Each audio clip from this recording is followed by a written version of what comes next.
CNA detail. That is now station special CNA detail.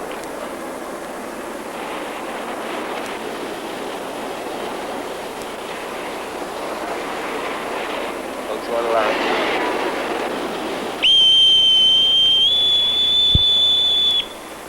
Now the ship expects more, starboard side 2, berth Bravo 3-1. Okay, going in, we're going starboard side 2. Now throw your heaver lines over till you tow to. Don't take it on your own action to do it. Watch your feet. Helping to bring a ship safely home from the sea is a rewarding experience for captain and seaman alike. These men, for the most part, are well trained and ready to respond to each step of the mooring procedure. For a few, this is their first return on this ship, the end of their first cruise. But mostly, these men like to think of themselves as old hands. One can drop a monkey's fist at the feet of a pierside line handler from 100 feet. Based on a good fix, time 19, navigator holds us left of channel, recommends course 277. Aye. Many of these men know that their ship carries a villain. Some others are unaware of his presence and have no idea of his brutality.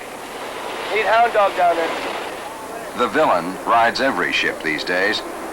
He masquerades as helpful, and most of the time he is, in fact, extremely helpful. Folks alive, overall lines on. Put over all line! You got it out of your landing part now. Take your turn. All right, you guys, get the lead out. We'll be on sea detail all night.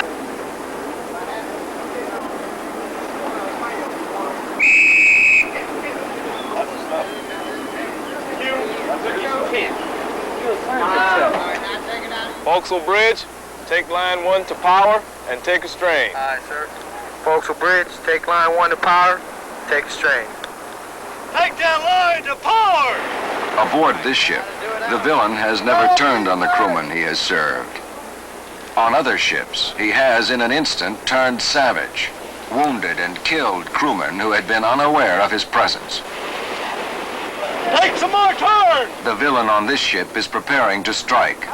When he does, he may injure any of these men, and he's capable of inflicting serious injury. Right, check 1 eye. Check line 1! Occasionally, the villain kills. He gonna run out for line 3. Get away from that line. Don't ever test it with your foot. If we had to hold it, then you'd have something to worry about. Folks alive, hold 1 eye. Yo, Woody, hold number 1! Hold 1! Forward to the forecastle on the double!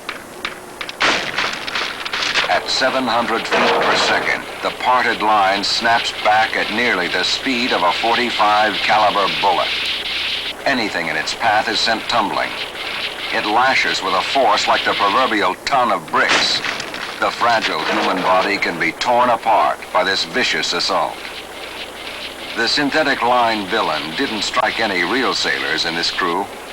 The injuries we portrayed were to mannequins dressed as deck crewmen. You'll meet these guys again later in the film.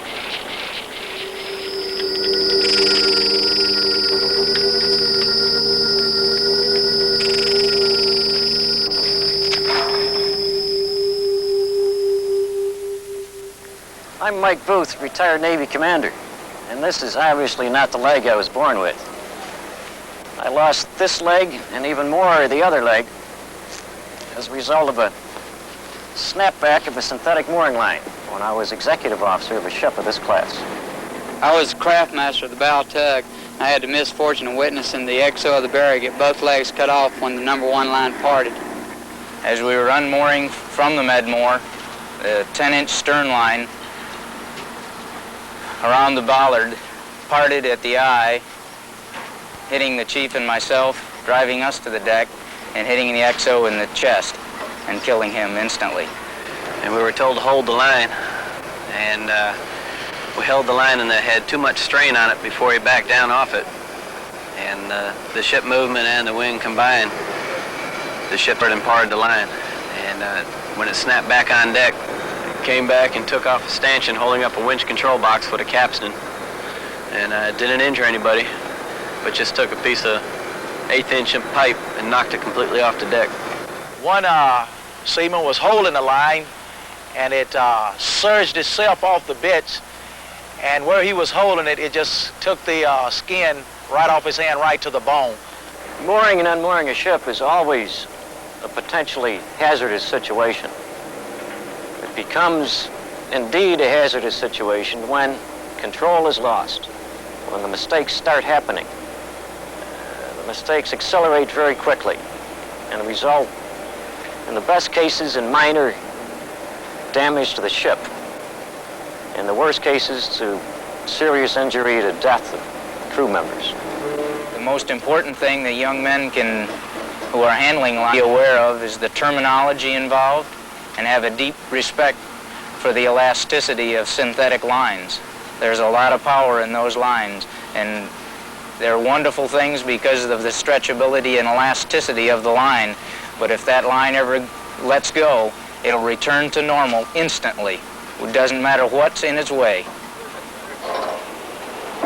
In the last 10 years, nearly 400 sailors have been injured as the result of accidents where nylon line parted under heavy strain. 9 others have lost their lives. This film will introduce you to the villain in the line locker and expose the treacherous side of his nature so that you may avoid the vengeance he inflicts on those who test him beyond his tolerance. Watch that line. These line handlers are learning some things that all seagoing men and women should know. Line PO. The advantages of synthetic line are the life expectancy is much longer, the strength is much greater, and the wear and tear you get sustained on a ship at sea from the salt water, the exposure to the weather conditions, things like this, doesn't affect it and cause it to rot near as much as the old lines did. So therefore it's been quite beneficial to the Navy. There is one slight disadvantage, is the snapback of the line. An example of snapback, if you can relate to a rubber band being stretched, and when you release that rubber band or it parts, it immediately goes back to its original position. Well, this is much more intense with nylon line, especially under heavy strain, and it can do damage to equipment and to personnel on deck. So that's why it is important that we do familiarize you with the different type of lines you will be handling. When we're on deck handling lines, there's no person that's able to tell when a line under strain has 10,000 pounds pull. So we have constructed into the line visual aids known as tattletales. An example of a tattletale is on this 3-strand line. The length of the tattletale is 40 inches, placed in on the line at a 30-inch interval, which allows, when the line is under strain, the tattletale will become taut, which will show that the safe working load has been reached. Pass the stopper! There are 2 things wrong here. Can you spot them? Never straddle a line under tension.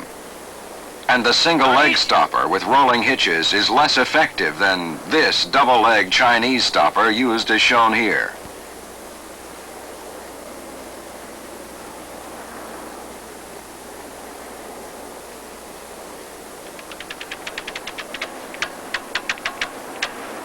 With insufficient capstan, you cannot heave in a line under load. Reverse heaving! Take some more turn! Here's another situation where an understanding of line could help to prevent an accident.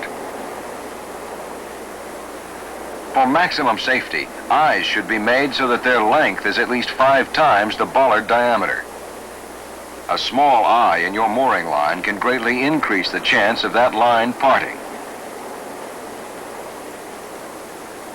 Lieutenant Junior Grade Sherwood Cook was in the recoil path of a 10-inch line which parted at the eye and killed his exec. There were 2 factors responsible for the line parting. One was the minimum size of the eye of the line, and the second was the roughness of the NATO bollards. Most bollards in the United States are very smooth, and the eye of a line will work around it extremely easy. But in the NATO bollards, they're very rough, very pitted, very corroded. So when 100% load was placed on 50% of the eye, it parted, resulting in the accident. Folks wide, 2 to power and take a straight eye. Yo, Woody, take number 2 to power and take a straight. Take 2 to power! Once a line is passed to the pier, as professional mariners, we need to be absolutely certain of the meaning of each order we receive. Taking a strain means to put the line under moderate tension. Folks wide, surge 2 eye. Surge 2, Woody. Surge 2. Air divers working on the side. The order to surge means to maintain the strain while the capstan is turning. The line is not heaved in or slacked. Bridge, forecastle. Surging 2 at this time. Take line 2 to the bit, line 2. Aye, sir. Forecastle bridge. Take line 2 to the bit. Hold line 2. All right, flip them off. Let's go. Come on. All right, get your rod turned out here. Pull it tight. Let's go. Holding a line means exactly that. Hold it, even though the line may part. We're shifting in the bed. Bridge, forecastle. 2 shifted to the bits. Folks wide, check 2 eye. Yo, Woody, check 2. Check 2 eye. Check it 2. Checking a line means to hold heavy tension, but allow the line to slack to prevent it from parting. Folks wide, hold 2 eye. Hold 2. Whether your line is on the bits or on a capstan, the order to hold carries the greatest risk of parting the line. Good is extremely important here. Is the line beyond its safe working load? What's the age and condition of the line? Is it approaching its braking strength? Here's where your training and experience really count. It's important to have some idea of where it's safe to be when a line is under heavy tension. Here, too, your experience and good judgment will be your guide. Let's look at the obvious danger zone in this situation.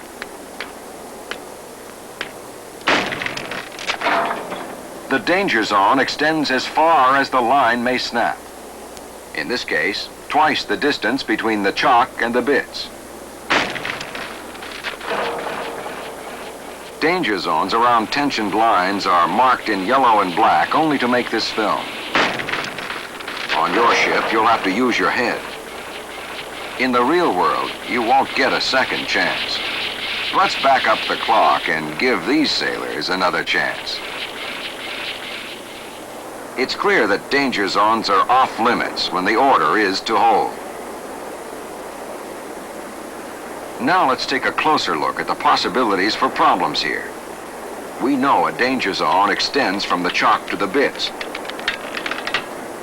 But if the line should part at the bits, it may snap back toward the chock. This gives us a second danger zone, equally deadly. The moral of this movie is that line handling is much more than just handling lines. If you're a gambler, try either danger zone. Your odds are about the same. And if you're not a gambler, use your head. Keep track of the villain. Remember that he can strike in more than one direction. Sunday morning on May 4th, we were Bosun's mate McCafferty never saw it coming, and neither did a division officer on the deck nearby. That had been done. We were using a two-fold and a crane above. The two-fold was a nylon line with a two-fold attached to it. The nylon had taken an awful lot of stress on it.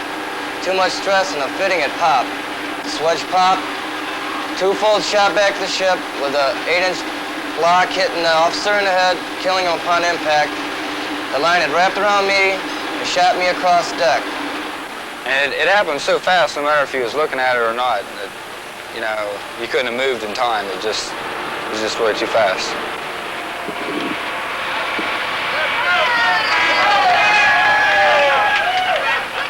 Our hands and our brain, we're told, are what enabled us to mature as a species and succeed as humans over our animal cousins. Line handling requires both hands and brains.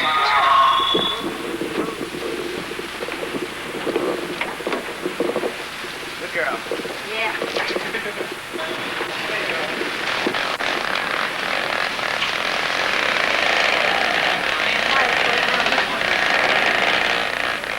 There's several things to consider when you're handling lines around the cleat.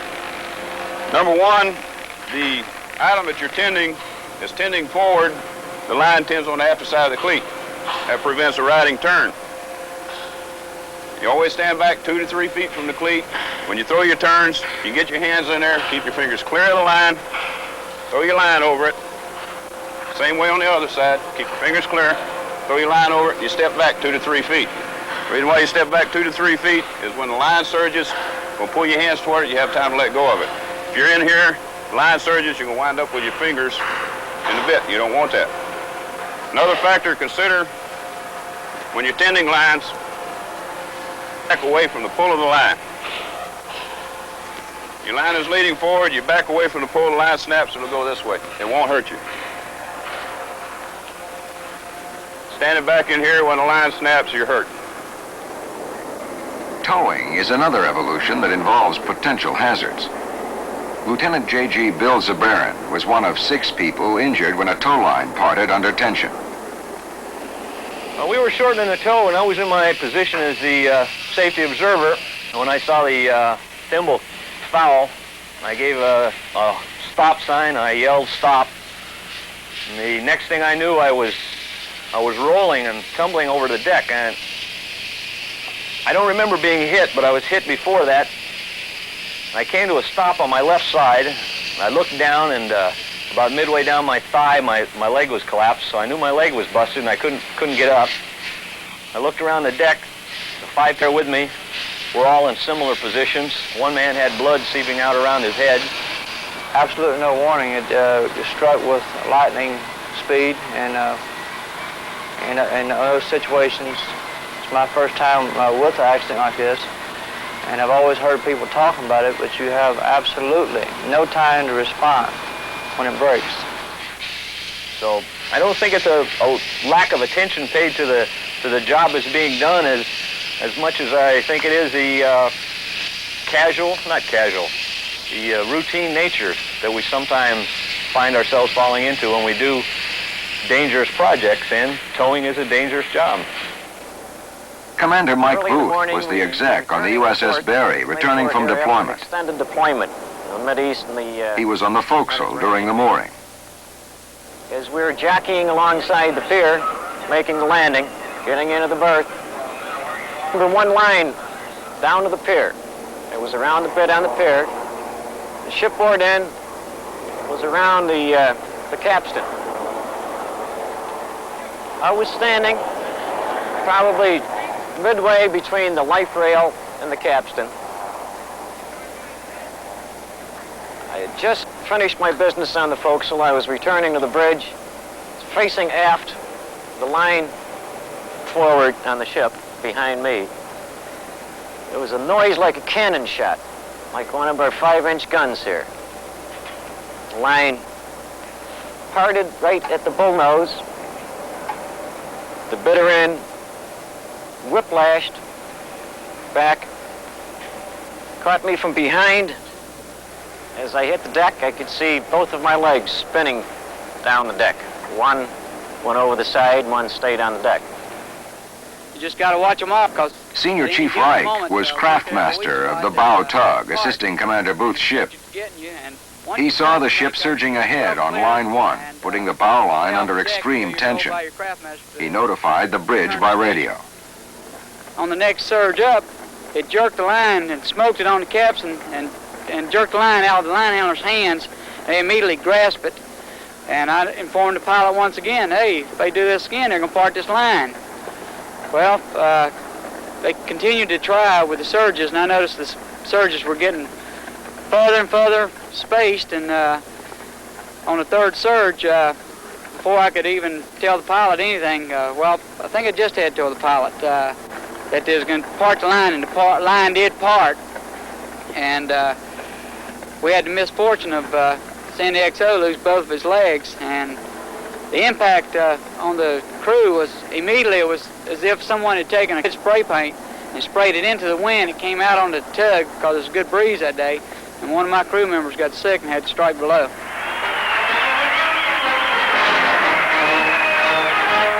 Ship's company aren't the only ones who can be in line for an accident. Pierside line handlers, as well as spectators, have also been targets of the villain. Families and friends must be kept clear of the mooring area until all lines are doubled. The villainous characteristics of synthetic line can be kept under control only if all hands, from the pilot house to the deck and the pier, fully understand what's going on, know their own job, and understand the dangers involved in the use of synthetic line. Most people doesn't have a chance, unfortunately, to be involved in an accident like this, to actually see it firsthand and be involved in it. And I can guarantee you, once you're in it, you'll never want to be on another one. In any Navy evolution, communications is always the heart of the matter. And in most cases where something goes wrong, a lack of or breakdown of communications and the necessary coordination is a contributing factor to most mistakes. Always respect the lines that you're handling. I mean, lines such as nylon, which is so dangerous because of snapback capabilities, it gives warnings. The only way you can properly and safely manage these potentially hazardous situations are under the guidance of someone who has done them dozens, hundreds of times, like a professional bosunmate. So there's all sorts of things that do happen, could happen, don't happen. You only learn these through experience. So when you're the new kid on the block, on the forecastle, you have to... Don't think that everything your boss tells you is a sea story. He's usually seen it, or his boss has seen it, or he's been hurt himself on it. When they say take action, take it, because you're messing with a deadly shipmate there. Be extremely cautious. Be wary of lines under strain, but don't be afraid of them. They have their job to do, and if you give them all due caution, they'll do the job for you.